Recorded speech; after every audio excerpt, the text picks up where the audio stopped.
Emily Carter pressed the foreclosure notice flat against the frozen earth of her husband's grave and said goodbye to the only life she had ever known. Her fingers didn't shake when she smoothed the paper over the cold soil. They shook when she stood up, turned her back on that grave, and walked toward a road that led nowhere she recognized. $7, a worn sewing basket, and a newspaper advertisement from a man named Jacob Whitmore, who needed help and had not yet learned what kind of help was coming. If this story moves you, please subscribe to our channel, hit the notification bell, and follow along until the very last word. Drop a comment telling us what city you're watching from. I want to see how far this story travels. Now let's begin. The stagecoach dropped at Emily Carter at the edge of Jacob Whitmore's property on a Tuesday morning in December of 1888, and the driver didn't wait to see if anyone came to meet her. He had 3 more stops before sundown, and a widow with a sewing basket and a single traveling bag wasn't his concern. The wheels turned, the horses moved, and Emily stood alone on a frost-hardened road with the wind cutting straight through her coat as if the fabric weren't even there. She didn't call after him. She picked up her bag, tucked the sewing basket under her arm, and started walking toward the ranch house she could see at the end of a long dirt path. The house was gray in the morning light. Not white, not brown. Gray the way wood turns when no one has painted it in years, and the weather has had its way with every board and shingle. A porch stretched across the front of it, and even from a distance, she could see that 2 of the posts were leaning at angles that suggested they'd given up on standing straight some time ago. She walked toward it anyway. There were 2 ranch hands near the fence line who stopped what they were doing to watch her come up the path. Neither of them said anything. One of them pulled the brim of his hat down a little lower and went back to his work. The other kept watching until she reached the front steps. "Ma'am," he said, and nothing else. "I'm here to see Mr. Whitmore," Emily said. I answered his advertisement. The ranch hand looked at her bag, looked at the sewing basket, looked at her face, which was 38 years old and tired in the particular way that came not from laziness, but from carrying more than one person ought to carry, for longer than anyone should have to carry it. "I'll get him," the ranch hand said, and disappeared around the side of the house. Emily stood on the porch and did not sit down, though there was a wooden chair nearby that might have held her weight. She didn't trust it. She didn't trust much that leaned like that. She had learned that lesson the year before, when the bank's representative sat down across from her kitchen table with papers she hadn't known existed, and a voice that was professionally sympathetic and completely unmoved, and told her that the farm she and Thomas had built together over 11 years was no longer hers. That there had been a loan. That Thomas had signed it. That the loan was past due. That the bank was sorry for her loss, but that sorrow did not alter the terms of a legal agreement. She had learned then that things which looked solid could fail without warning. She had stopped trusting leaning structures after that. The door opened. Jacob Whitmore was not what she had expected, though she had not allowed herself to expect much. He was tall, lean in the way of a man who worked hard and didn't stop to eat as often as he should. Dark brown hair that needed cutting. Dark eyes that moved over her the way a man assessed a horse at auction, quickly, practically already calculating usefulness before the introduction was finished. He wore a dark vest over a work shirt, worn trousers, and boots that had been resoled at least twice. His hat was in his hand, not on his head, and he did not put it on when he came outside. That was something at least. "Mrs. Carter?" he said, not a question. "Mr. Whitmore," she answered. "Yes." He looked at her for a moment that stretched slightly longer than was comfortable. Then he asked the question, "Can you sew?" Emily held his gaze. Yes, he looked at her hands then. And she knew what he saw. They were trembling. Not violently, not the shaking of illness or fear, but the faint unsteadiness of a woman who had been cold for too long and running on too little food for more days than she wanted to count. She had spent 2 nights at a boarding house in Billings before the stagecoach, and the meals had been small, and the room had been cold, and before that there had been 3 weeks of closing up the farm and selling what she could and paying what she owed, and discovering that after 11 years of working beside her husband, she had ended up with $7 a sewing basket and a newspaper advertisement. "When did you last eat?" Jacob asked. It was not the question she had expected. "This morning," she said, which was technically true if coffee counted, and she had decided it did. He looked at her for another moment. Then he stepped back and held the door open. "Come in," he said. "We'll talk inside." The inside of the house was warmer than the porch and not much better in appearance. The front room had furniture that had once been decent and was now in the later stages of a long decline. A curtain on the far window was held up by a single remaining hook, the rest having given way so the fabric pooled on one side like a drooping flag. There was a braided rug on the floor that had been fine once and was now held together mostly by determination. The fireplace was going, which was the best thing about the room, and Emily moved toward it without meaning to, her hands opening slightly to catch the heat. Jacob noticed. He didn't say anything about it. He pulled a chair out from the table near the window and gestured at it. "Sit," he said. She sat. He went to a door at the back of the room and spoke to someone she couldn't see, and a few minutes later, a young woman who couldn't have been more than 16 appeared with a plate of bread and cold beef and a cup of something hot that turned out to be coffee so strong it almost pushed back at her when she drank it. Emily ate. She did it carefully without rushing, keeping her face neutral because she understood that how you accepted charity told people things about you, and she didn't want Jacob Whitmore to read her wrong so early in this conversation. "My wife died 3 years ago," Jacob said, sitting down across from her. "Fever. I've got 2 ranch hands, a cook who comes 3 days a week, and a house that's been running at about half what it should be. I need someone who can keep the household together. Mending, laundering, organizing. The advertisement mentioned household management. I managed a farm for 11 years, Emily said. I know household work. I know repair work. I know how to make supplies stretch and how to keep an account book." Jacob looked at her hands again. "You're a seamstress." "I sew," Emily said. "I also do quite a lot of other things." "What happened to your farm?" She set the coffee cup down. "My husband took out a loan I didn't know about. He died before he could tell me. The bank foreclosed." Jacob's expression didn't change much, but something moved through his eyes. Recognition, maybe, or the particular understanding of a man who had also been handed a loss he hadn't earned and had been required to keep going anyway. "I can't pay much," he said. "The advertisement mentioned room board and a small wage," Emily said. "That's what I came for." He was quiet for a moment. Then he said, "You can start tomorrow. I'll have Ruth show you the room tonight. She cooks on Tuesdays." "I'd like to start today," Emily said. He looked at her. "You just got off a stagecoach." "I've been not working for 3 weeks," she said. "I'd rather be useful." That was when something shifted in Jacob Whitmore's expression. Not warmth exactly, not welcome, but the first faint suggestion that he was revising whatever he'd assumed when he saw a trembling woman standing on his porch with a sewing basket. He pushed back from the table. "Suit yourself," he said. And that was the beginning. Ruth the cook was a wide woman in her 50s, with an efficient manner, and no particular interest in new acquaintances.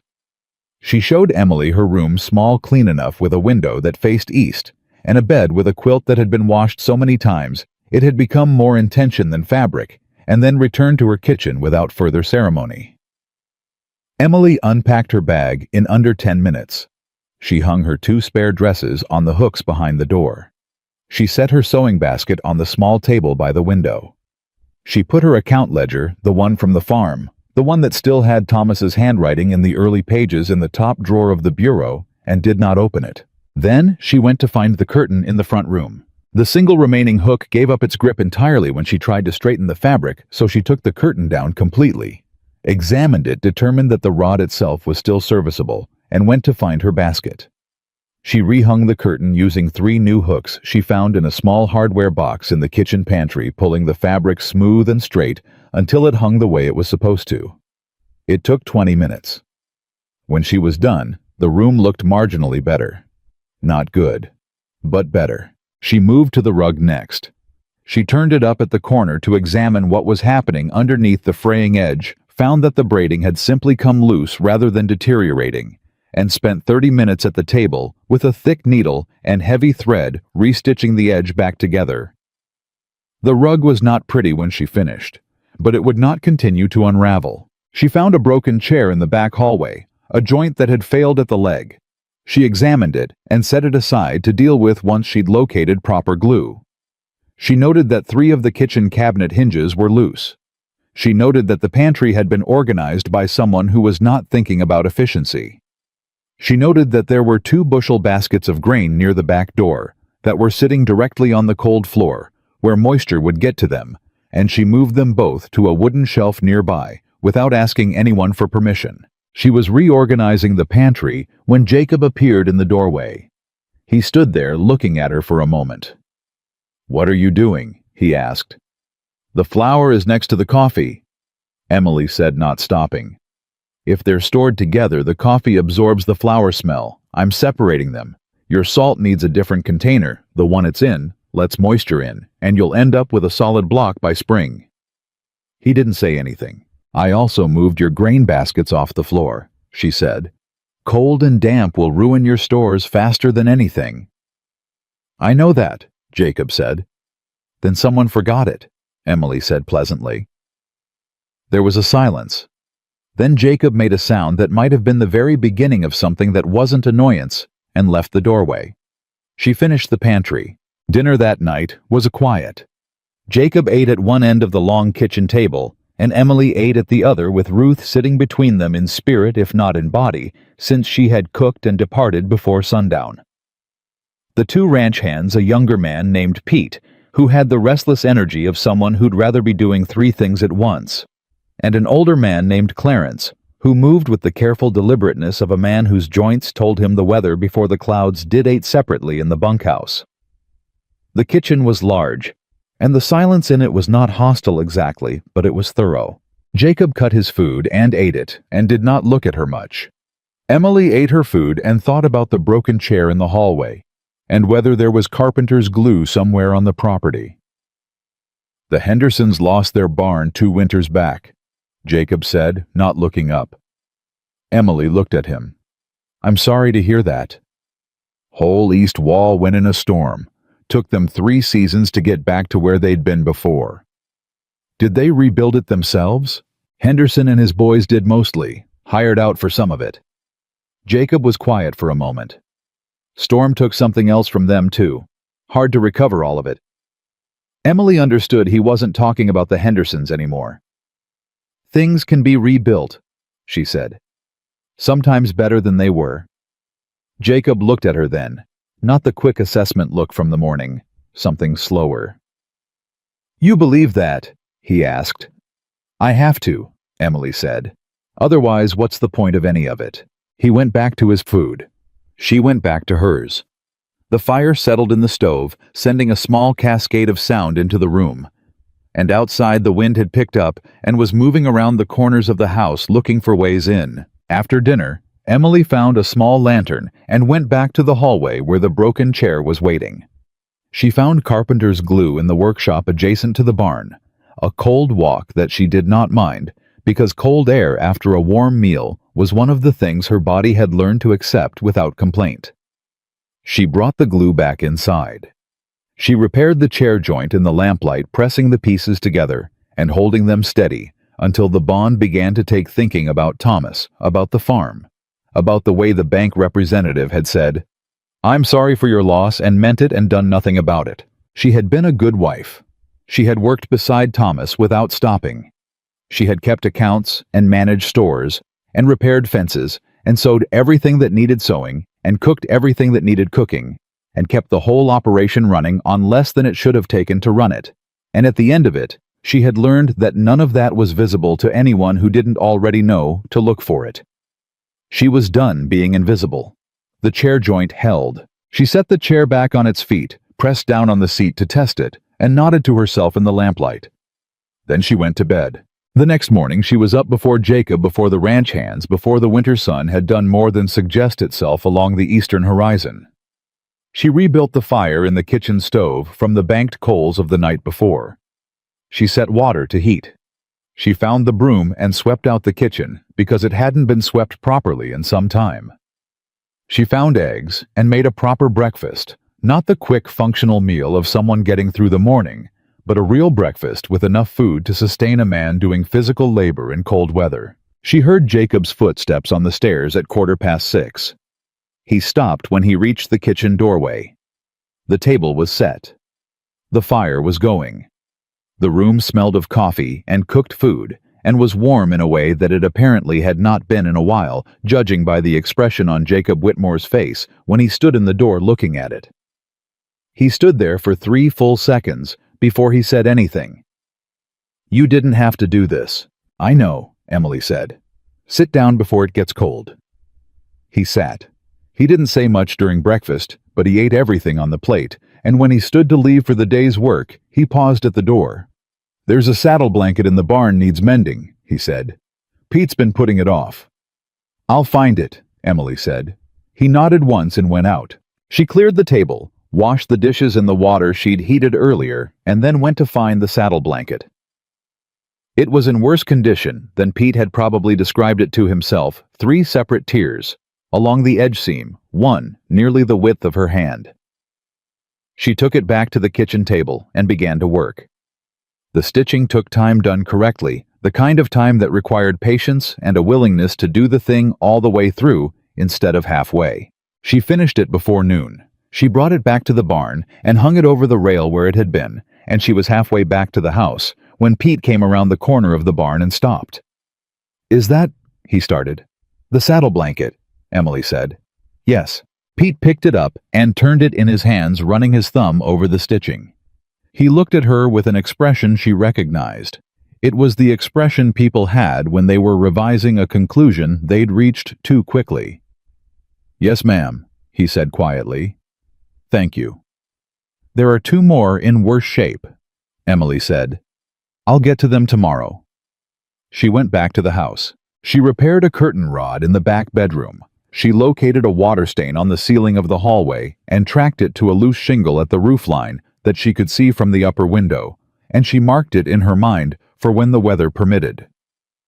She found the household account book in the desk drawer in what had presumably been the house's front office at some point, but was now primarily used for storing items that didn't have anywhere else to be. She looked at the account book for a long time without touching it. The numbers were in Jacob's handwriting, large and irregular, the writing of a man who kept records because he had to, and not because he found any satisfaction in the task. She put it back without touching it. She didn't have permission to do that yet, but she looked at the figures she'd seen long enough to know that they told a story.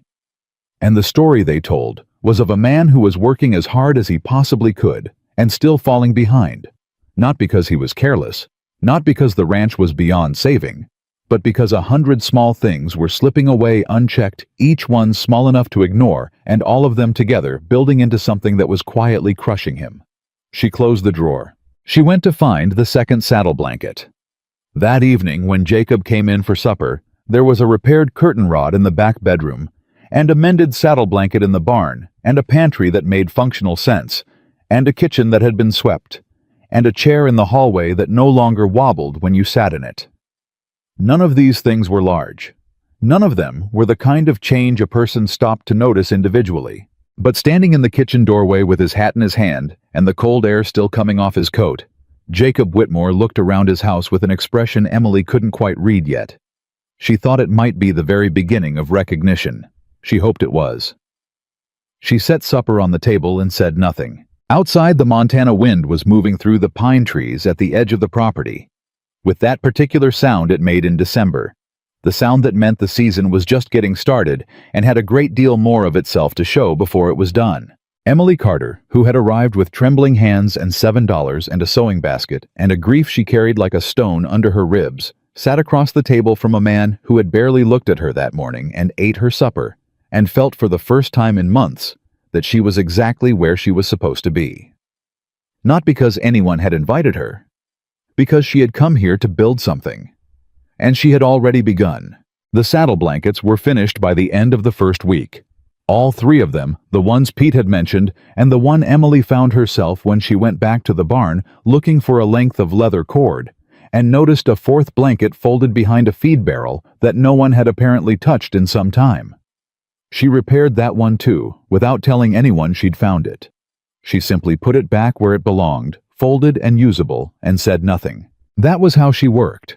Quietly, completely, and without waiting for anyone to notice. By the end of the second week, she had mended every piece of functional clothing belonging to Pete and Clarence that needed mending, including a heavy winter coat of Clarence's that had a lining so deteriorated it had stopped providing any real warmth.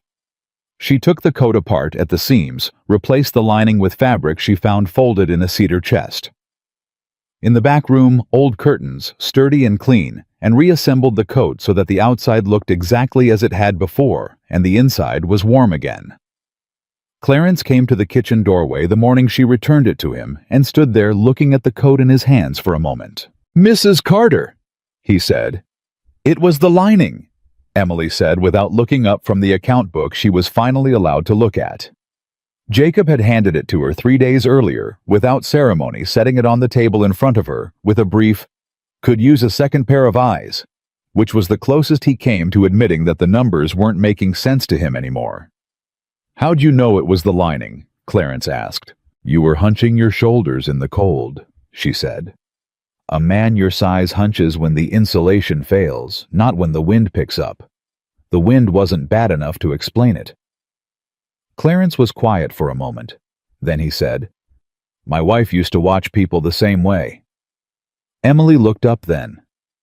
Clarence's face was the face of a man who had said something he hadn't entirely planned to say, and was standing on the far side of it, not quite sure how he felt. "She sounds like she was sharp," Emily said. "Sharpest person I ever knew," Clarence said. He put the coat on right there in the doorway, pressed both hands flat against the front of it, nodded once. "Thank you, ma'am," and left. Emily went back to the account book. The numbers told her what she'd suspected from the pantry reorganization, and the grain baskets on the floor, and the saddle blankets nobody had gotten around to fixing. The ranch wasn't failing because of bad luck or poor land or incompetent management. It was failing because of accumulated neglect, the kind that built up over years of a man doing the essential work and letting everything peripheral slide, until the peripheral things became structural, until the structure itself began to crack. Jacob had been keeping the cattle alive and the basic operations running, and had been watching everything else erode without having the time or the will to stop it. She made a separate page in the back of the book. Columns for repair costs, avoided supply waste, reduced efficiency improvements. She didn't show it to Jacob. Not yet. She wanted more numbers first. She wanted to be certain. She went back to work. It was Pete who pushed past the professional boundary first, which did not surprise her. Pete was 22 years old and had the particular confidence of a young man who had not yet been seriously wrong about anything and therefore assumed the condition was permanent. He came into the kitchen on a Thursday afternoon when Emily was at the table with fabric and shears cutting a replacement panel for the battered curtain in the hallway, and he leaned against the doorframe with his arms crossed and watched her for a moment before he said anything. "You know," Pete said, "Jacob had 2 women come out here before you. Both of them lasted less than a month." Emily kept cutting. "Is that so?" "First one couldn't stand the quiet," Pete said. "Second one had opinions about how Jacob ought to run his operation. Told him what he was doing wrong first week. She was here." Emily set the shears down and looked up at him. "And what happened?" He told her thank you kindly and put her on the next stagecoach. "I see," Emily said. Pete smiled, not unkindly. "Just thought you ought to know. I appreciate it," Emily said. She picked up the shears and went back to her cutting. "For what it's worth, I haven't told Mr. Whitmore what he's doing wrong." "No," Pete agreed, tilting his head slightly. "You just fix it." "That's right." Pete was quiet for a moment. "That bother him more or less, you think?" Emily kept her eyes on the fabric. "Ask him." Pete laughed just once, surprised out of it. Then he pushed off the doorframe and went back outside. That evening at supper, Jacob asked her about the account book. Not directly, he didn't do much directly. She was learning, but he set his fork down and looked at the table between them and said, "What do you think of the numbers?" Emily had been waiting for this. "I think you're spending more on replacement than you need to," she said. "And I think your storage losses are higher than they should be." Storage losses. The grain, the feed, some of the preserved stores, things that are spoiling because of how they're being kept, not because there isn't enough. Jacob looked at her steadily. "You're saying I'm careless." "I'm saying you've been doing the work of 3 people and running out of hours in the day," Emily said. "The storage didn't get that way because you're careless. It got that way because you've been keeping the cattle alive in Montana winters, and that takes everything you've got." He was quiet. "I'm not criticizing you," she said. "I'm telling you what I see." "You've been here 2 weeks," he said. "I have," she agreed. Another silence. The fire in the stove made its sounds. Outside, the wind had calmed to something almost gentle for once, which wouldn't last, but was pleasant while it did. "What would you do differently?" Jacob said. Not quite a question. Something between a challenge and genuine inquiry. Emily told him. Not everything. She wasn't ready to lay out the full picture yet, and she understood instinctively that he wasn't ready to hear it, but the immediate things. The storage. The supply ordering system, which was currently based on running out of something and then sending Pete into town, a method that was both expensive and unreliable. The equipment maintenance schedule, which didn't exist, which meant things were being repaired in crisis rather than prevented from breaking in the first place. Jacob listened. He didn't interrupt, which she had not been certain he was capable of until now. When she finished, he said, "That's a lot of changes." "We don't have to do them all at once," Emily said. "The storage is the most immediate. That can change this week. The ordering system is next. The maintenance schedule takes longer to build." He said. Emily met his eyes. "I didn't mean to presume." "No," Jacob said. Something moved across his face. "No, we's fine." He picked his fork back up. She let the conversation settle without pushing further, which was the correct decision. She could feel it. Jacob Whitmore was a man who needed to reach his own conclusions at his own pace, and the fastest way to slow him down was to push. The next morning she reorganized the storage, this time with Pete's help, which Jacob had apparently suggested without being asked. Pete moved things where Emily directed and didn't argue about it, and by early afternoon the storage area was structured in a way that would reduce loss by a significant margin. Emily calculated the number in her head and added it to her private page in the back of the account book. 3 days later, the first real test came. It came in the form of a man named Gerald Fowler. Fowler was a land agent, the kind of man who wore his prosperity loudly. Good coat, silver watch chain, a way of entering a room that suggested he believed his arrival was an event worth noting. He came to the ranch on a Friday morning when Jacob was out on the far pasture, and Emily was the only one in the house, and he knocked once briefly and opened the door before she'd reached it. "Looking for Whitmore," he said, already looking past her into the room. Emily stood in the doorway to the kitchen with a dish towel in her hands. "Mr. Whitmore isn't in at the moment," she said. "Can I help you?" Fowler looked at her then. The look lasted about 2 seconds and communicated a complete and efficient assessment of her status that Emily recognized because she had been receiving variations of it her entire adult life. "I have business with Whitmore," Fowler said. "I'll wait." "You're welcome to wait on the porch," Emily said. "Can I tell him what it's regarding?" "Land matter?" Fowler said. "He'll know what it is." He didn't go to the porch. He sat down in the chair nearest the front window and looked around the room with the proprietary attention of a man who was already calculating square footage. Emily went back to the kitchen. She thought about the account book.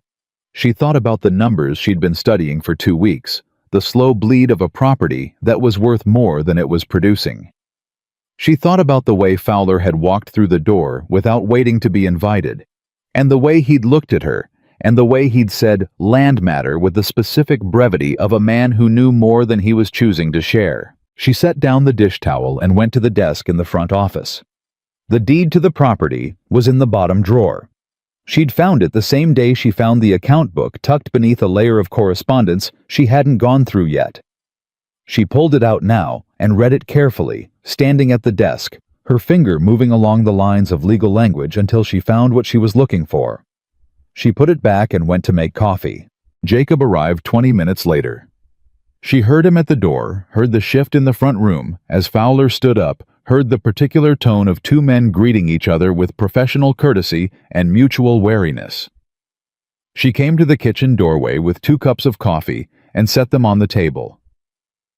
"Mrs. Carter," Jacob said, and there was something in how he said it, a faint note of uncertainty, as if he wasn't sure whether he should be sending her away or keeping her close. "I thought you might want coffee," she said. "Mr. Fowler." She nodded at the second cup. Fowler looked at the cup, then at her, then at Jacob. "Thank you," he said with the absent courtesy of a man who didn't particularly want what he was being offered, but recognized the social obligation to accept it. Jacob caught her eye for just a moment as she turned to go. She stayed in the kitchen well within hearing distance and busied herself with tasks that made no noise. Fowler's proposition was simple in outline and complex in its implications. There was a buyer he didn't name, the buyer interested in the eastern portion of the Whitmore property. 20 acres along the creek line. Good water access. Fowler said very valuable for the right purpose. He named a price that sounded reasonable on its surface. Jacob was quiet for a moment. Then he said, "What purpose?" "Buyer's private business," Fowler said. "He's entitled to that." Another pause. 20 acres is a significant piece, Jacob said. "At the price I'm offering you, come out well ahead," Fowler said. "And frankly, Whitmore, looking at how things have been going for you the last couple years." He let the sentence trail off in a way that was designed to land like a hand on a shoulder. Sympathetic, slightly condescending. Emily was at the kitchen doorway before she'd entirely decided to go there. "Excuse me," she said. Both men looked at her. "I apologize for interrupting," she said, which was a social courtesy and not an actual apology. "Mr. Fowler, the eastern 20 acres you're describing, is your buyer aware those acres contain the primary runoff channel for the north pasture?" Fowler blinked. "I'm not sure that's relevant to. If that channel is developed or redirected," Emily continued pleasantly, "the north pasture loses its secondary water source. In a dry summer, that's a significant liability. Mr. Whitmore would need to account for that in any price negotiation." She looked at Jacob. "I noticed it when I was reviewing the property records last week. I should have mentioned it earlier. I'm sorry." Jacob was looking at her with an expression she couldn't fully read. Fowler recovered quickly. He was a man practiced in recovering quickly, and smiled in the manner of someone who had just found their pocket picked and was deciding whether to make an issue of it. "I'm sure any concerns could be addressed in the contract language," he said. "I'm sure they could," Emily said. "Would you like more coffee, Mr. Fowler?" He did not want more coffee. He left 20 minutes later with considerably less forward momentum than he'd arrived with, and Jacob saw him out and stood on the porch for a moment, watching the horse and buggy move back down the lane. When he came back inside, Emily was at the kitchen table, with the dish towel again doing nothing with it in particular. "You read the property records," Jacob said. "I did," Emily said. "Is that a problem?" He stood in the kitchen doorway, one hand on the frame. He looked at her for a long moment, with an expression she still couldn't entirely read, but which was different from the expression he'd had 2 weeks ago when she'd arrived. It had more complexity in it now. More layers. "No," he said. "It's not a problem." He went to hang his coat up. She heard him in the hallway, the particular sounds of a man moving through a house, and for a moment the kitchen was entirely quiet. Then Pete appeared at the back door, stomping the cold off his boots. "Saw Fowler's buggy heading back toward town," Pete said. "That was fast." "Mr. Whitmore handled it," Emily said. Pete looked at her with a knowing expression that he had the good sense not to voice. That night, Jacob sat at the kitchen table longer than usual after supper, turning his coffee cup in his hands. Emily cleared the dishes and didn't rush him out. "How'd you know about the runoff channel?" he said. "The property map and the deed office records," she said. I sent a letter to the county office the first week I was here, asked them to send copies of the registered surveys for the property. Jacob looked at her. You sent a letter the first week. I wanted to understand what I was working with, she said. He set his cup down. Mrs. Carter. Mr. Whitmore. What exactly? He stopped, started again. What exactly were you planning to do here? Emily sat down across from him. She folded her hands on the table. Outside, the wind was back bigger than it had been all week, moving through the eaves with a low, insistent sound. I planned to make this ranch work, she said. I still do. Jacob looked at her for a long time. The fire in the stove ticked quietly. The wind pushed against the windows and found them holding. All right, he said. The words were simple, and the weight behind them was not. All right, Emily said. She stood up and took his cup to the counter, and when she turned back, he was already standing, already heading toward the stairs, and she thought she could see in the set of his shoulders something that hadn't been there 2 weeks ago. Not hope exactly, but the faint, careful beginning of a man who had forgotten what it felt like to believe a thing could be saved, starting to remember. She went back to the account book. She found her private page. She added 2 more lines of figures. The numbers were beginning to tell a different story. The numbers told a different story by the end of January, and Emily knew it before Jacob did. She had been keeping her private page in the back of the account book with the careful precision of a woman who understood that data without documentation was just opinion, and opinion without proof was just noise, and she had learned the hard way that a woman's noise was the first thing a room full of men stopped hearing. So she wrote everything down. Every repair cost avoided, every supply loss prevented, every purchasing decision redirected. She kept the figures clean and the columns straight, and by the last week of January, the numbers on her private page were no longer small. They were significant. She hadn't shown Jacob yet. Not because she was hiding them, she was not that kind of woman. And this was not that kind of situation. But because the right moment to show a man that his house had been hemorrhaging money in ways he hadn't seen required timing. And timing required patience. And patience was one of the things Emily Carter had in abundance, because she had spent the better part of a decade making something work on less than it needed to work on. The moment came on a Wednesday. Jacob came in from the north pasture at midday, which he didn't usually do, and the fact that he'd left the work told her something was wrong before he'd said a word. He sat down at the kitchen table and took his hat off and set it on the table in front of him, and looked at it as if the hat had information he needed. Henderson's cattle are sick, he said. Respiratory, moving through the herd. Emily set the coffee pot down. Is it close to your line? Close enough. His jaw was tight. If it crosses the fence, I lose half the spring calves minimum, maybe more. What does the veterinarian say? Hollis is over at Henderson's now. Says it might pass, might not. Jacob pressed both hands flat on the table. If I lose the spring calves on top of everything else. He stopped. Emily sat down across from him. She pulled the account book from the shelf where it lived, now opened it to her private page, and slid it across the table. Jacob looked at it. He looked at it for a long time without saying anything. His eyes moved down the columns, stopped, went back to the top, moved down again. These are real numbers, he said. They are.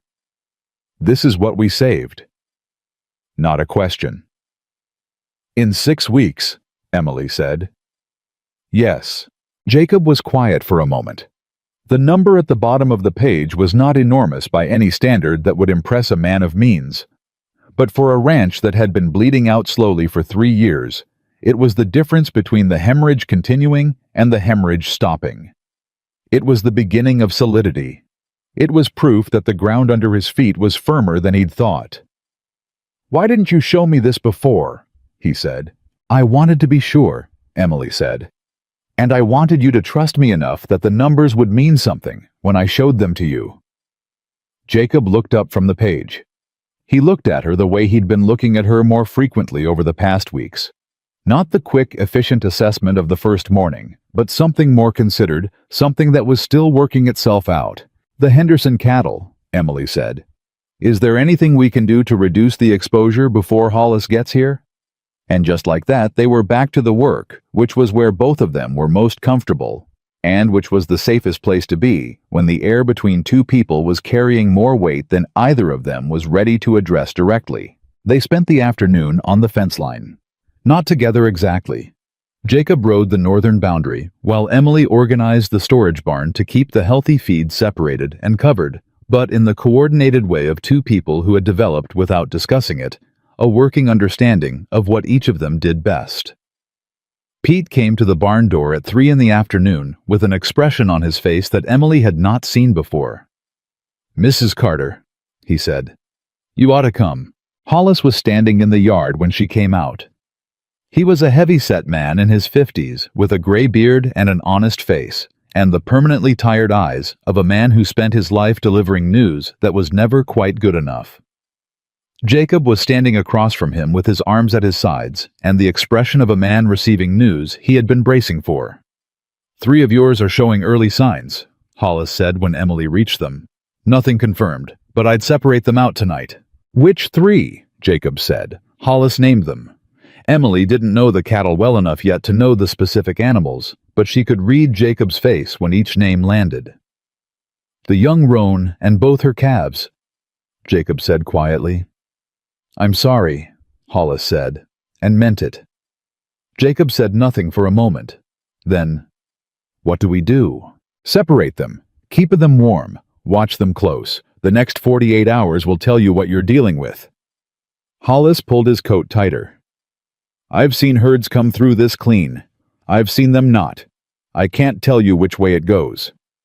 "Thank you, Hollis," Emily said. Hollis nodded, tipped his hat, and left. Jacob stood in the yard after the man was gone. He stood there long enough that Pete, who was hovering nearby with the restless, uncertain energy of a young man watching his employer absorb a blow, looked at Emily with a question on his face. Emily shook her head slightly at him. They waited. "All right," Jacob finally said. He put his hat back on. "Pete, let's get them separated." They worked until dark. Emily stayed close. Not in the way of someone inserting herself into work that wasn't hers, but in the way of someone who understood that the barn needed feeding watering organization, and that Jacob and Pete needed to focus on the cattle and not on anything else. She did everything else. When they finally came in from the cold and sat down to a hot meal that Emily had kept ready, Clarence looked across the table at her with an expression that was quiet and serious and grateful. "Good supper, Mrs. Carter," he said. "Eat it while it's hot," she said. Jacob ate without tasting it, she could tell. His eyes were somewhere in the middle distance, working through calculations, running scenarios. She recognized the expression because she had worn it herself in the kitchen of a farm that was failing, trying to find the number that would make everything add up to something survivable. She wanted to say something. She could feel the words arranging themselves ready. She let them wait. Not the time. After supper, Jacob stood at the kitchen window for a moment looking out at the dark. "Fowler came back," he said. Emily went still. "Came by the south fence this afternoon while you were in the barn," Jacob continued. "Said he happened to be passing. Said his buyer was still interested. Said the offer had gone up." "How much up?" Emily said. Jacob named the figure. It was meaningfully higher than the first offer. High enough that a man in Jacob's position, a man who had just watched 3 of his cattle get separated out for sickness, a man sitting on a ranch that had been losing ground for 3 years, would have every practical reason to consider it. "What did you tell him?" Emily said. "Told him I'd think about it." Jacob turned from the window. "I want you to look at something." He went to the desk and came back with a folded paper that Emily didn't recognize. She opened it. It was a surveyor's notation handwritten dated 3 months prior. It showed a projected route. She read it twice before she understood fully what she was looking at. "This is a railroad survey," she said. "Found it in my wife's papers last month. Didn't know what to make of it." Jacob sat down. "Make something of it." Emily spread the paper on the table and studied it. The projected route passed through the eastern portion of the Whitmore property. through the 20 acres along the creek line that Fowler's unnamed buyer was so interested in. The creek line that provided water access. Water access that a railroad would need. She looked up at Jacob. Fowler's buyer isn't a private rancher. No, Jacob said. He's representing the railroad. That's what I figure. And the 20 acres at that price is a fraction of what it'll be worth once the line is confirmed, Jacob said. His voice was even, but his eyes were not. They're buying it quiet before word gets out, before anyone knows the route. Emily looked at the survey again. She thought about Fowler walking through Jacob's front door without waiting to be invited. She thought about the way he'd said his buyer's private business and smiled when she'd mentioned the runoff channel. The smooth, professional smile of a man who knew the full value of what he was negotiating for and was confident the other party didn't. If this ranch sits on a confirmed railroad route, Emily said slowly, the land value doubles, minimum, probably more. Probably more, Jacob agreed. And if you sell those 20 acres before that's public knowledge, I give up the most valuable piece of the whole property for a fraction of its worth. Jacob's jaw was tight, and I'd do it willingly, thinking I'm getting a good deal. The kitchen was very quiet. Emily set the survey down. Something was moving through her that was not quite anger and not quite cold calculation, but something between the two. Something she recognized from the day the bank representative had sat across her kitchen table and said, I'm sorry for your loss, with those precise, professionally sympathetic eyes. He knew you were under pressure, she said. He's been watching this place for a while, Jacob said. I think he knew before I did how bad the numbers were getting.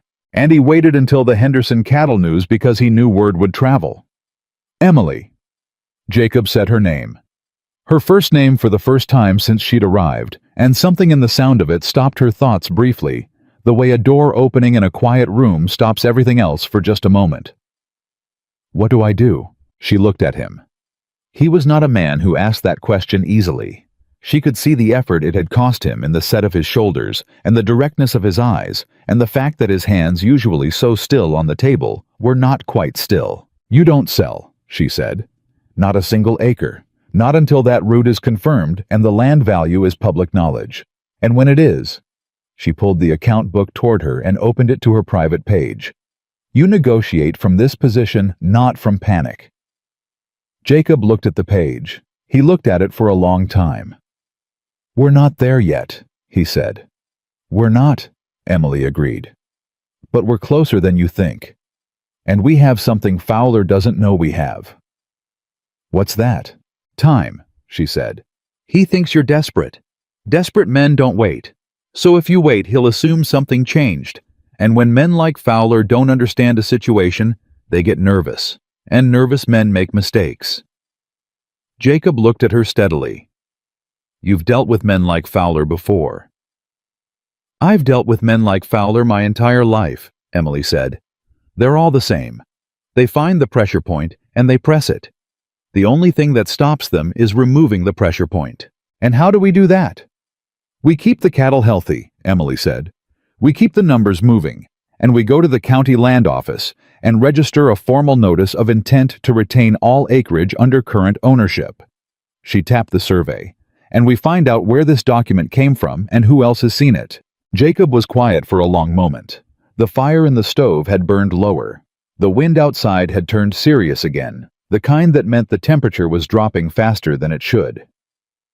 My wife, Jacob said quietly, kept that survey in her papers for a reason. She was sharper than most people gave her credit for. Emily said nothing. She understood the statement was not about her, and she let it exist without attaching herself to it. I think she found it and kept it specifically because she knew its value, Emily said gently. She was protecting you. Jacob's expression changed.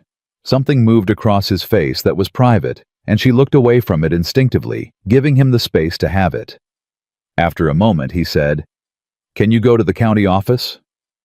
Give me 2 days to prepare everything we need, Emily said. I'll go Friday. He nodded. She stood to clear the table, and he sat there a while longer, and when she glanced at him once, as she worked, His face had settled into something different from what it had been when he'd walked in at midday, with his hat in his hands, and the Henderson Cattle News sitting on his shoulders like a stone. It hadn't resolved into certainty the cattle were still sick. The ranch was still fragile. Fowler was still out there pressing on pressure points, but it had resolved into something. The expression of a man who had stopped fighting alone and hadn't quite processed yet that was what had changed. She put the dishes away. She banked the fire. She took the survey to her room and read it again by lamplight, looking at every line, every notation, every surveyor's mark, building a picture in her mind that was already becoming a strategy. Outside, the Montana wind hit the house with everything it had. The house held. She left for the county office on Friday morning before the sun was fully up. Jacob had offered to send Pete with her, and Emily had said no thank you in the tone that closed the subject, and Jacob had not pushed it, which was one of the things she had come to appreciate about him in the 8 weeks since she'd arrived. He understood which hills to stand on and which ones to let go. That was rarer than people recognized. The ride into town was cold and quiet, and gave her time to organize her thinking. She had the survey in her bag folded inside the copy of the property deed she'd made by hand the night before, along with the 2 letters she'd drafted, and a list of questions for the county clerk that she'd been refining in her head since Wednesday night. She had done this kind of preparation before for Thomas for the farm, drawing up documents and figures, while Thomas did the physical work. And she had been good at it, and it had not saved them, and she had made her peace with the fact that sometimes good work was not enough, and sometimes it was, and you did not know which situation you were in until you were on the other side of it. She intended to be on the other side of this one standing. The county office was a low building on the main street of Crestfall, which was the nearest town of any consequence, and consequence being relative in rural Montana in 1889, meant it had a land registry, a bank, a general store, a doctor, and 2 saloons. The clerk was a thin man named Aldous Prentice, who had the carefully neutral expression of a man who handled other people's crises professionally, and had developed the ability to receive information without visibly reacting to it. Emily placed the survey on his desk and watched his face. His face did something, not much, but enough. "Where did you get this?" Prentice said.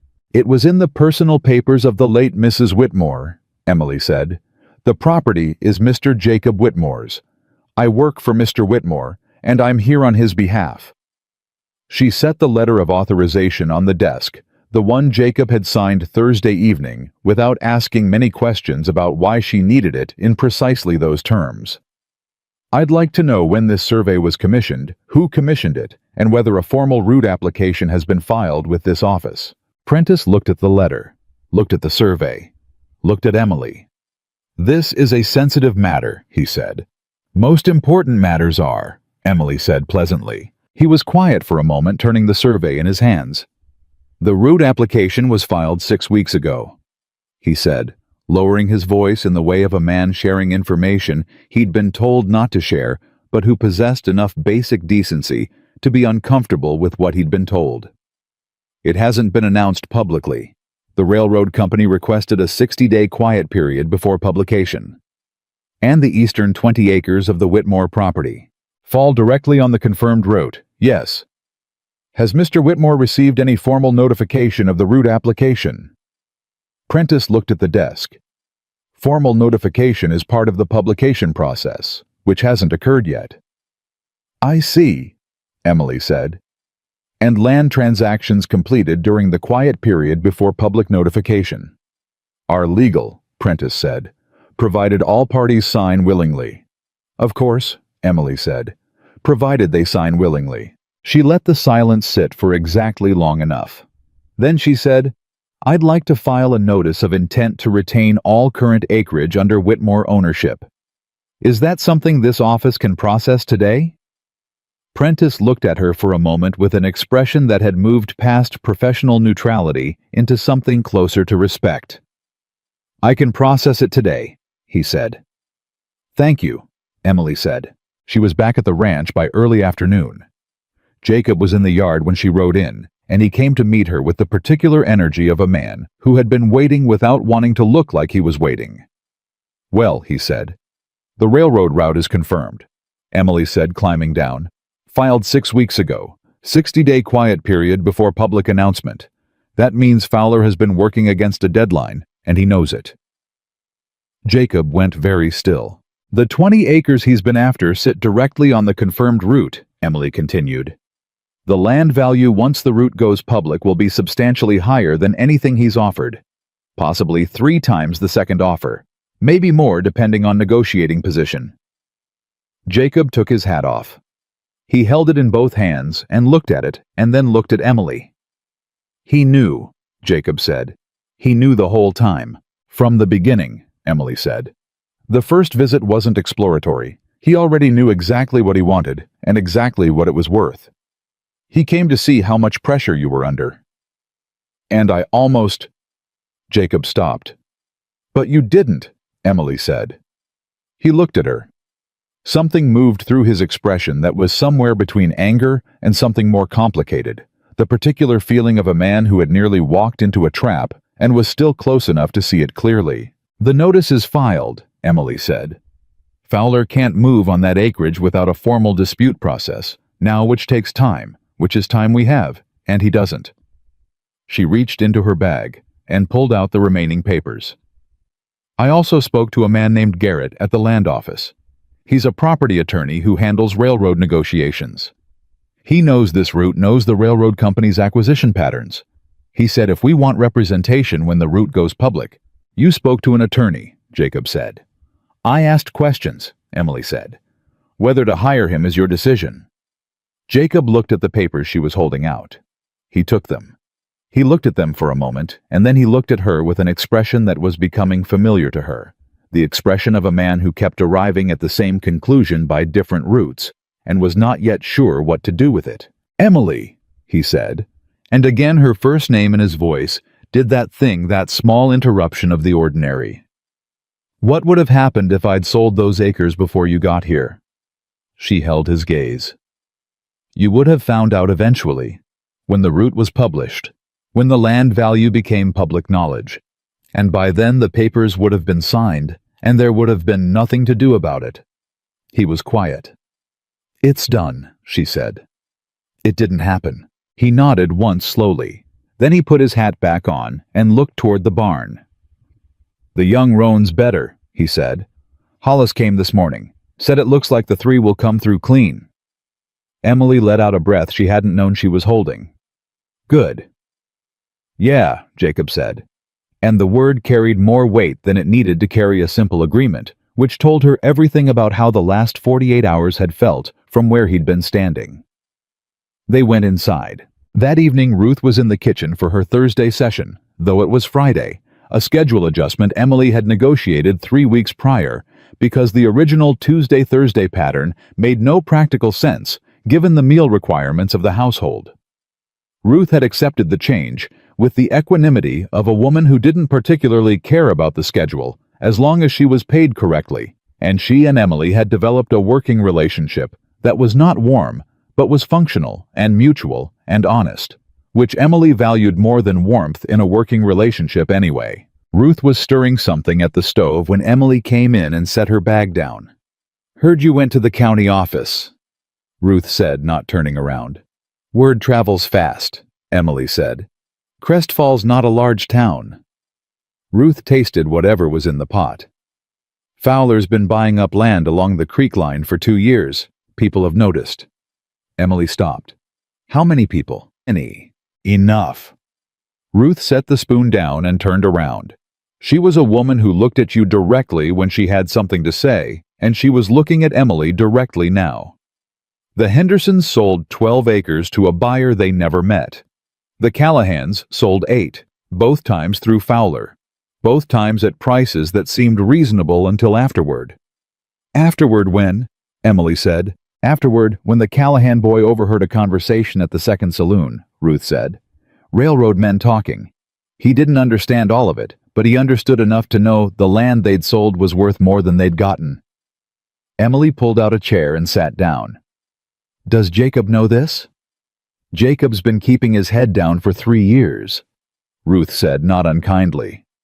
A man grieving doesn't always see what's happening around him. The kitchen was quiet except for the sound of the pot and the fire.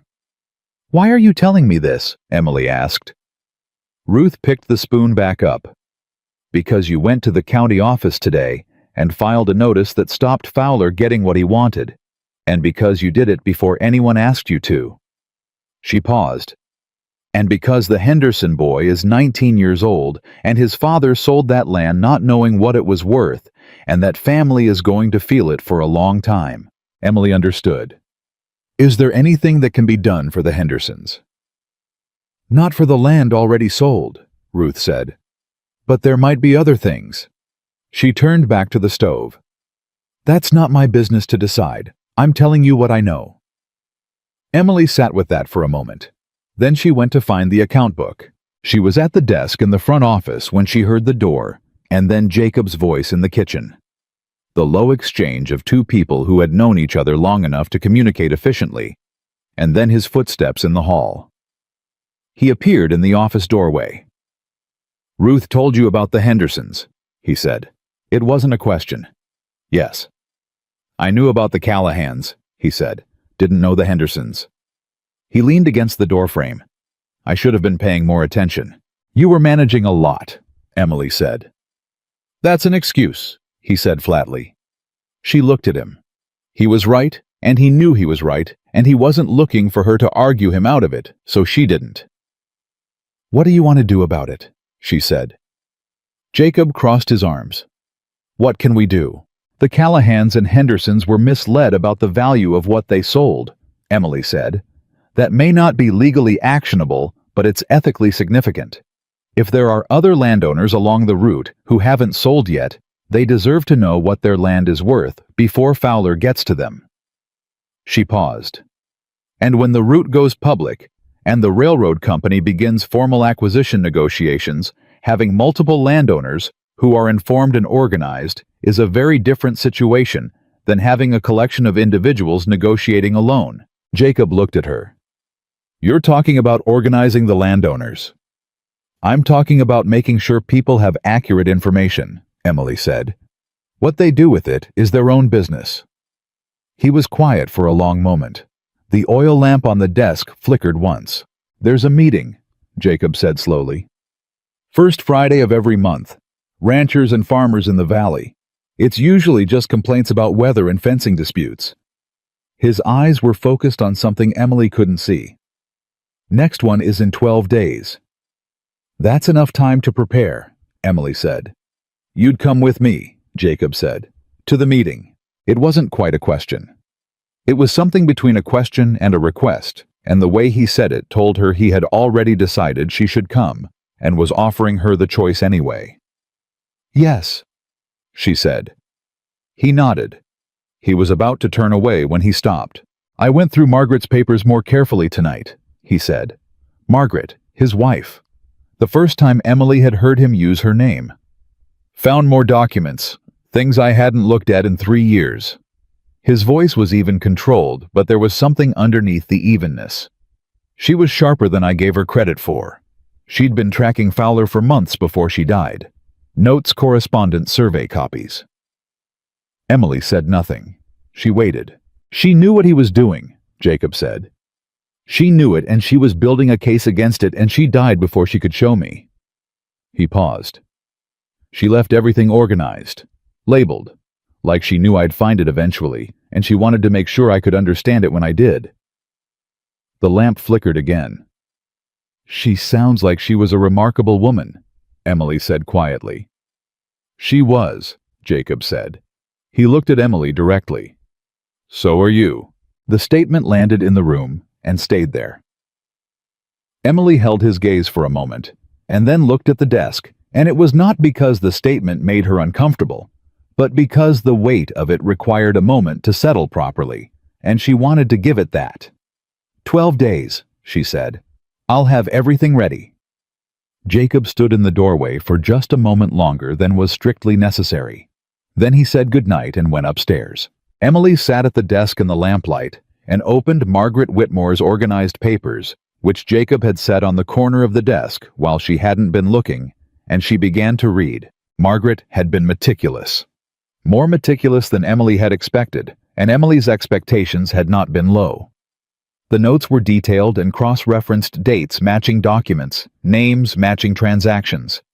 A picture assembled piece by piece of a land acquisition scheme that had been running quietly through the valley for 2 years using a rotating cast of intermediaries and a single unnamed principal who was never directly mentioned but whose presence could be felt in every transaction like a current running beneath still water. Emily read for 2 hours. When she finally set the papers down, she sat in the quiet for a moment with her hands flat on the desk and thought about Margaret Whitmore, who had seen all of this clearly and had not had the time to act on it, who had organized everything so carefully that 3 years later, a woman she'd never met could sit at her desk and pick up exactly where she'd left off. She thought about Thomas, who had made decisions without telling her and had left her with the consequences. She thought about the difference. Then she picked up her pen and began to write. By the time she went to bed, the lamp had burned low and she had 4 pages of notes, a draft letter to the county attorney's office, and a list of every landowner along the projected route whose property had not yet changed hands. She also had something she hadn't had when she arrived in December with $7 and a sewing basket. She had a purpose that was larger than survival. She went upstairs quietly, passing Jacob's closed door in the dark hallway, and she thought about what he'd said. "So are you." And she let herself feel the weight of it fully, just for a moment before she went to bed. Outside, the Montana winter was doing what Montana winters did, pressing against every wall and window with cold authority, looking for weakness, looking for the places that hadn't been reinforced, the structures that would yield under sustained pressure. This house would not yield. She had made sure of that. And tomorrow, there was more work to do. The meeting was on a Friday, and Emily was ready on Thursday night. She had spent 12 days building what Margaret Whitmore had started and never finished, and she had built it carefully the way she built everything, column by column, fact by fact, without gaps and without assumptions. She had the survey. She had Margaret's notes cross-referenced and organized into a sequence that a room full of ranchers could follow without legal training. She had the transaction records she'd requested from the county office, which Prentice had provided with the quiet efficiency of a man relieved that someone was finally doing something with information he'd been sitting on uncomfortably for months. She had the list of landowners. She had the draft letter to the county attorney, which Jacob had read and signed without changing a single word. Jacob had watched her work through those 12 days the way a man watches something he doesn't quite have language for yet. He brought her coffee without being asked. He kept Pete and Clarence from interrupting her during the evening hours. Once, when she was working late at the desk and had fallen into the particular silence of deep concentration, she looked up and found him in the doorway, not watching her exactly, just present, as if proximity was something he'd stopped trying to justify and had simply accepted. She had gone back to her work, but she had felt the warmth of it. The morning of the meeting, Clarence knocked on the kitchen door at breakfast and came in holding his hat and said, "Mrs. Carter, there's something you ought to know before tonight." Emily set the coffee pot down. "Tell me." "Fowler's been talking," Clarence said, "around town, saying the Whitmore place is in worse shape than people think. Saying Jacob's been making poor decisions. Saying—" He paused, choosing his words with care. "Saying that the new housekeeper has been filling Jacob's head with bad advice and costing him opportunities he can't afford to miss." Emily looked at him steadily. "When did this start?" "3 days ago," Clarence said. "After you filed the notice." Jacob was standing in the hallway. She hadn't heard him come downstairs. From the expression on his face, he had heard enough. "He's trying to discredit you before the meeting," Jacob said. He was not shouting. His voice was very even, which she had learned meant something different from calm. "He knows you're going to say something tonight, and he wants the room ready to dismiss it before you open your mouth." "That's exactly what he's doing," Emily said. "I'll go talk to him," Jacob said. "No," Emily said. He looked at her. "If you go talk to him, it becomes a conflict between 2 men, and the room tonight focuses on that instead of the information." She picked up the coffee pot and poured his cup. "Let him talk. A man who feels the need to discredit someone before they've spoken is a man who is afraid of what they're going to say. The room will figure that out." Jacob looked at her for a long moment. "You're sure? I've been underestimated my entire life," Emily said. "I know how to use it." Clarence let out a breath that was almost a laugh. He put his hat back on. "Yes, ma'am," he said, and went back outside. Jacob sat down and drank his coffee and said nothing further, but when he set the cup down, he reached across the table and put his hand over hers for exactly 3 seconds, not long enough to require a response, long enough to communicate everything that didn't have words yet. Then he stood up and went to work. Emily sat at the table for a moment after he'd gone, looking at her hand on the wood.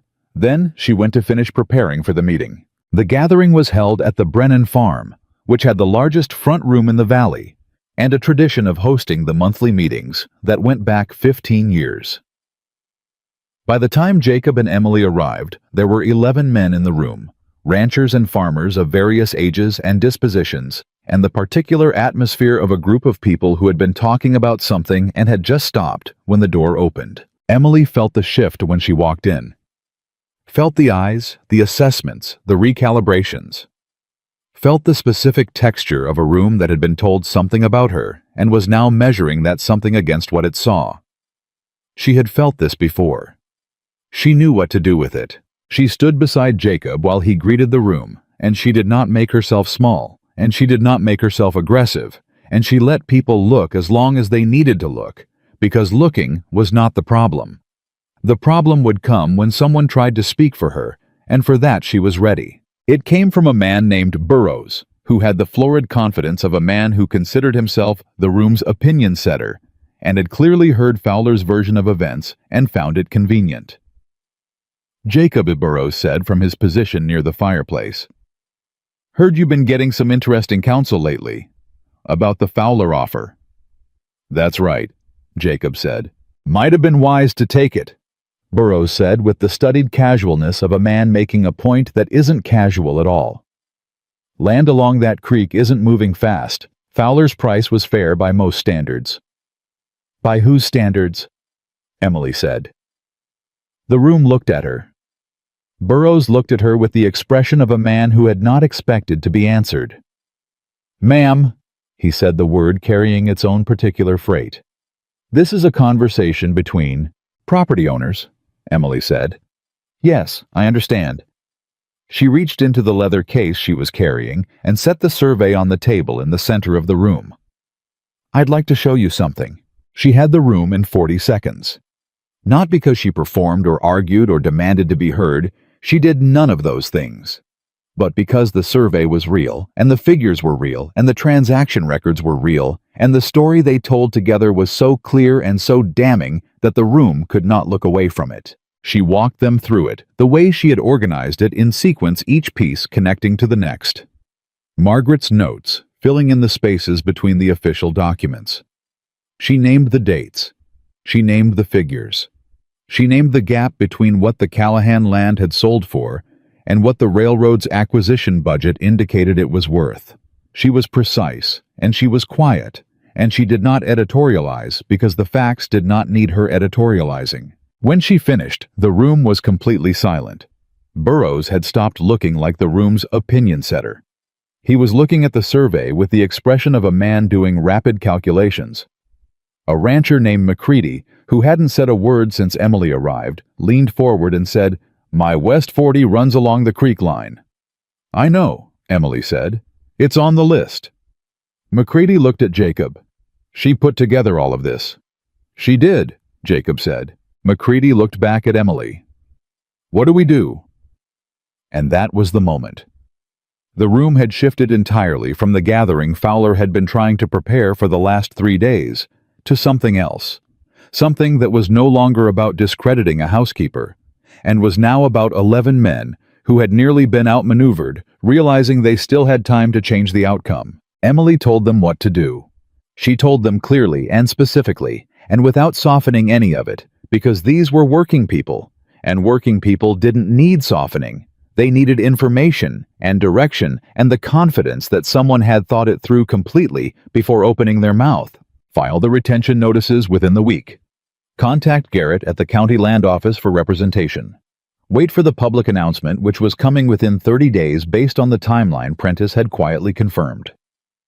And when it came, negotiate together, rather than individually, because a railroad that had been quietly picking off individual landowners one by one was a very different adversary than a coordinated group of property owners with legal representation and documented evidence of a deceptive acquisition campaign. When she finished, McCready nodded.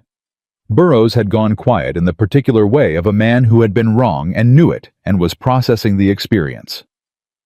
The other 9 men in the room were looking at the documents at each other at Emily with the focused energy of people who had just understood that something was about to happen, and they needed to be ready for it.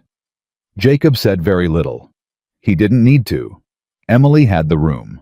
On the way home, the dark was complete, and the cold was serious, and the horses moved through it steadily. Jacob drove, and Emily sat beside him with the leather case on her lap and the wind against her face, and neither of them said anything for a while.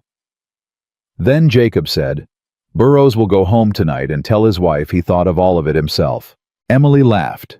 It came out before she could decide about it, genuine and sudden, and it was the first time she had laughed like that since before Thomas died, and she felt the realness of it in her chest, something loosening. "That's all right," she said, "as long as he files the notice." "He'll file it," Jacob said. "McCready will make sure of it." They rode in comfortable silence for a while. The ranch came into view ahead, the lights in the windows, the dark outline of the barn and the repaired porch, and the structures that had been slowly, quietly, methodically returned to the condition of things that would last. "Emily," Jacob said. "Yes." He was quiet for a moment, looking at the road ahead. "I'd like you to stay." The words were simple. The weight behind them was not. "I work for you," Emily said carefully. "I'm already staying." "That's not what I mean," Jacob said. She knew it wasn't. She had known for some time what he meant in the way of a woman who notices things before she lets herself acknowledge them, who keeps her own counsel while the rest of her catches up. "Jacob," she said. "I know the timing isn't," he started. "The timing is what it is," she said. "It's never what you'd plan for." He looked at her then briefly before returning his eyes to the road. "Is that a yes?" Emily looked at the ranch house ahead, with its lit windows and its repaired porch and its curtains hanging straight and its pantry organized and its account book telling a story that was no longer about slow failure, but about something else entirely. She thought about the morning she had pressed a foreclosure notice against Frozen Earth and said goodbye to the life she'd known. She thought about $7 and a sewing basket and hands that wouldn't stop shaking. She thought about arriving at a gray house on a frost-hardened road and a man who'd asked her a single question and looked at her trembling hands and assumed he understood what he was seeing. He hadn't understood. Nobody had. "Yes," she said. "It's a yes." Jacob let out a breath.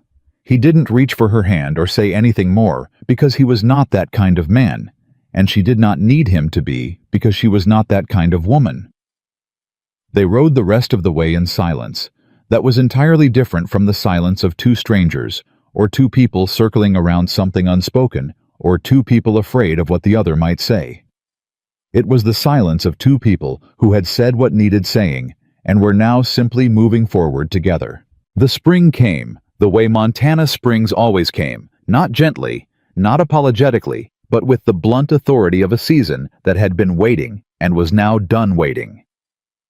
The railroad announcement came, with it published on a Thursday morning in the Crestfall Gazette, and by Friday, every landowner along the projected route knew exactly what their land was worth. Fowler came to the ranch one final time 3 days after the announcement. He drove up the lane in his good coat and his silver watch chain, but the forward momentum was gone. He knocked this time. He waited. Jacob answered the door. "I'd like to discuss," Fowler started. "There's nothing to discuss," Jacob said. "The offer I can now make reflects the actual—" "Mr. Fowler," Emily said from behind Jacob's shoulder. She had the county attorney's letter in her hand. "This is from Mr. Garrett's office. It outlines the formal complaint filed on behalf of the Whitmore property and 6 neighboring landowners regarding the conduct of your acquisition campaign over the past 2 years." She held it out. Mr. Garrett suggests you share it with whoever you're representing before your next visit. Fowler looked at the letter, looked at Emily, looked at Jacob. He took the letter. He left. Jacob watched him go from the porch and didn't say anything until the buggy had reached the road and turned toward town. "Think we'll see him again," he said. "Possibly," Emily said, "but differently." Jacob nodded slowly. Then he turned and looked at her, and the morning light was on his face, and he looked like a man who had been carrying something very heavy for a very long time, and had recently set it down and was still getting used to the feeling of his own hands empty. "I keep thinking about the day you got here," he said. "Standing on the porch with that basket, shaking like you were about to fall over." "I wasn't about to fall over," Emily said. "I know that now. I was cold," she said. "And I hadn't eaten enough. And I was angry." "Angry," he repeated. "At everything I'd lost," she said. "At every door that had been closed. At the bank and the lawyer, and the men who looked at me and saw a problem to be managed instead of a person with something to offer." She paused. "That kind of anger is useful if you know what to do with it." Jacob looked at her for a long moment. "What did you do with it?" "I fixed your curtain," Emily said. He laughed. Not the brief, surprised sound she'd heard from him occasionally over the months, but a full laugh, real and open, and she felt it the way you feel something that has been missing for a long time, when it finally comes back with relief and recognition, and the particular gratitude of knowing you had something to do with returning it. The valley below the ranch was greening with the season. McCready had filed his notice. Burrows had filed his. All 6 landowners on the list had representation and a unified position, and the railroad's acquisition team, who had arrived expecting to negotiate with isolated individuals, had found instead a coordinated group with documentation and attorneys and a very clear understanding of what their land was worth. The Callahans and Hendersons had not recovered the land they'd sold. That was the loss that couldn't be undone, and Emily sat with that honestly, rather than explaining it away. But the Callahan boy had come to the ranch the week after the meeting and asked to speak with her, and she had spent an hour with him going over his family's remaining acreage and what leverage they still had, and when he left, he had stood straighter than when he'd arrived, which was not nothing. It was not nothing at all. By summer, the Whitmore Ranch was the strongest it had been in years, and everyone in the valley knew it, and most of them knew why. Women began coming to Emily directly. Neighbors' ranch wives, a few younger women from town asking about household accounts, repair work, the kind of practical knowledge that nobody had thought to teach them, and that Emily had been accumulating her entire adult life. She taught them without condescension and without ceremony, the same way she'd taught herself, by doing the thing and then doing it again better. Ruth watched all of this with the expression of a woman who had seen a great deal in her life and had stopped being surprised by most of it, but who retained the capacity to be satisfied, which was different from surprise and in some ways more valuable. "You've changed this place," Ruth said to her one morning, the two of them working together in the kitchen in the easy parallel way they'd developed over months. "The place changed itself," Emily said. "It just needed a little help." Ruth gave her the look that meant she was not fooled. "All right," Emily said. "Some of it was me." On the last evening of August, Jacob and Emily stood on the repaired porch as the sun went down over the valley, and the light turned everything gold and long-shadowed. The porch boards were solid under their feet. The posts stood straight. The house behind them was warm and organized, and humming with the particular life of a place that was being properly cared for. Jacob had his hand in hers, which had become the quiet habit of evenings, the way some things become habits, not through decision, but through repetition and the gradual recognition that you don't want to stop. "You know what I thought when you got off that stagecoach," he said. "I know exactly what you thought," Emily said. "That you were another desperate woman looking for somewhere to land." "Yes, I was wrong." "You were," Emily agreed. He turned to look at her. "You weren't looking for somewhere to land." "No," Emily said. "I came here to build something." Jacob looked out over the valley, over the land that was theirs now, in the way of two people who have worked the same ground long enough that the distinction between mine and yours stops meaning anything useful. "You built it," he said. Emily looked at the ranch, at everything her hands had touched and repaired and strengthened and made to last. She thought about Thomas and the farm and the foreclosure notice pressed against cold earth. She thought about $7 and a sewing basket. She thought about trembling hands and a single question, and a man who had looked at her and seen a problem. She had not been a problem. She had been the answer to one. "We built it," she said. And the evening settled around them, and the ranch stood solid against the coming dark, and the hands that had once trembled with cold and hunger and grief held on steady and strong and did not let go.